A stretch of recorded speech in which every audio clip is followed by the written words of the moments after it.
And first off, let me thank all of you all that are here today. This is really kind of a bittersweet moment in terms of things, and I say that because sometimes using terms like, you know, happy and some of that are a little bit difficult to apply in cases like this. But the bottom line is this is a good time for us here in Lubbock County and here at the Sheriff's Office and several of these other agencies that are here today. With that, I'd like to take a moment to introduce, and I'm not going to introduce them all by name, but just so you know who's kind of filling the backdrop with me here, we have members both of the current Criminal Investigative Division of the Sheriff's Office.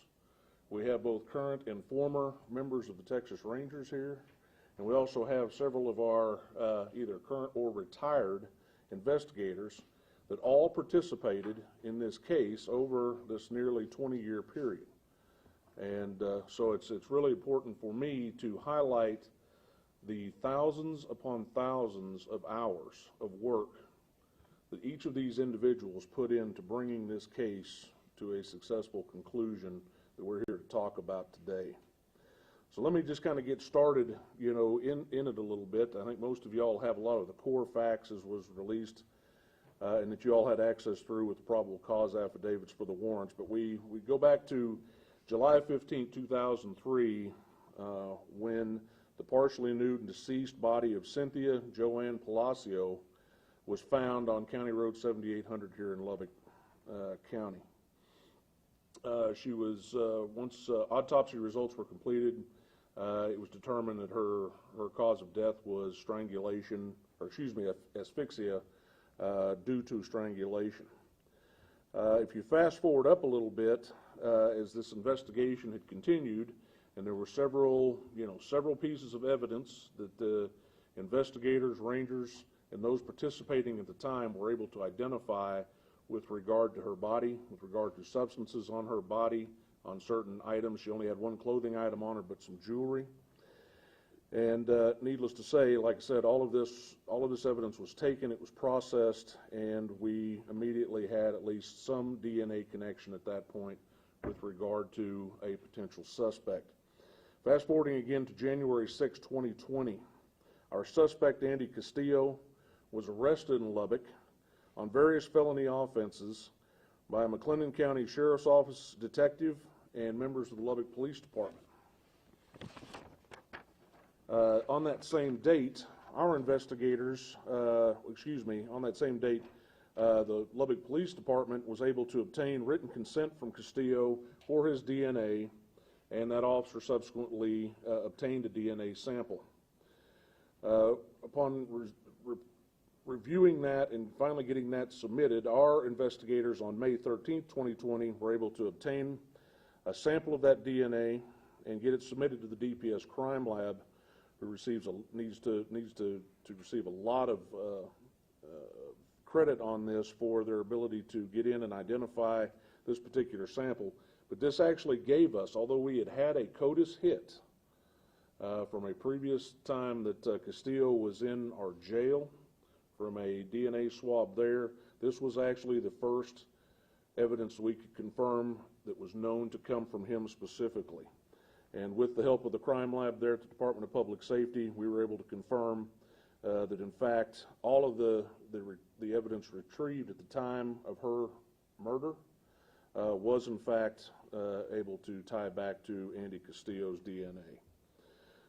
At this point, like I said, we were able to put together the information we needed in order to obtain a warrant for murder from Lubbock County District Attorney's Office, who is also represented here today. Thank you for being here, by the way. And we were able to go ahead and get those charges placed on the individual while he still resides in McLennan County, and he will be extradited to Lubbock as soon as those charges are disposed of down there, and we can get him back to Lubbock County to answer to this crime. So on that note, again, like I said, I can't underscore enough what a moment like this means, particularly to the individuals that you see not only standing up here with me, but around in this room that participated at all different types of levels within this case.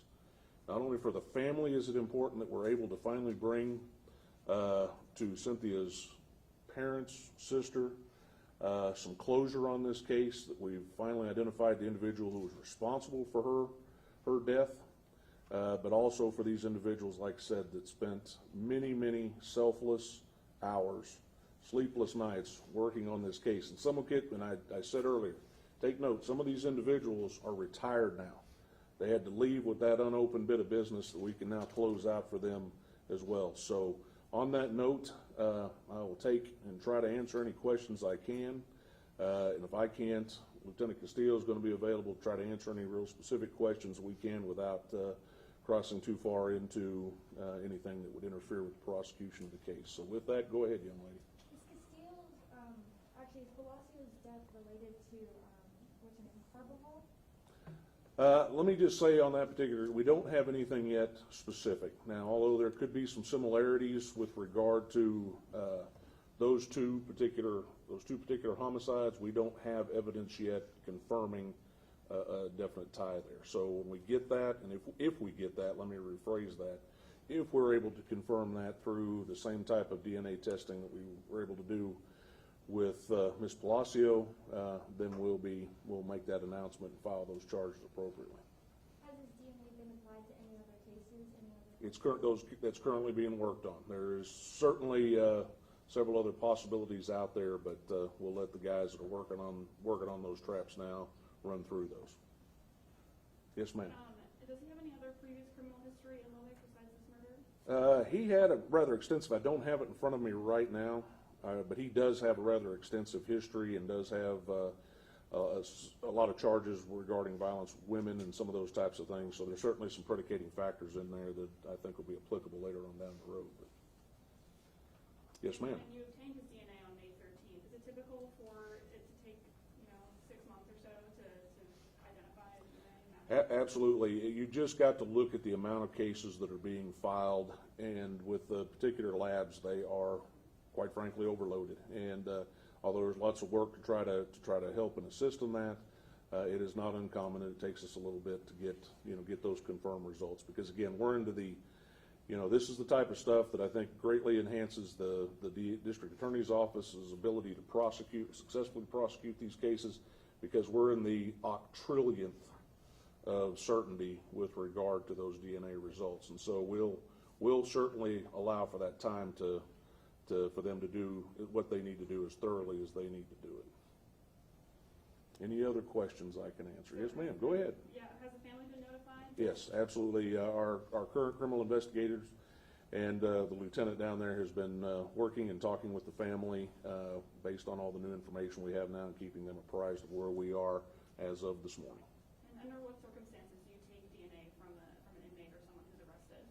A lot of that's is actually based in statute, based on the types of charges that are filed against them. That'll give us the allowance to do that in those particular cases. Otherwise, officers have to obtain warrants for for those types of things. Refer to those blood, sweat, and tears types of things when they have a working case and can generate enough probable cause to get there. Yes, ma'am.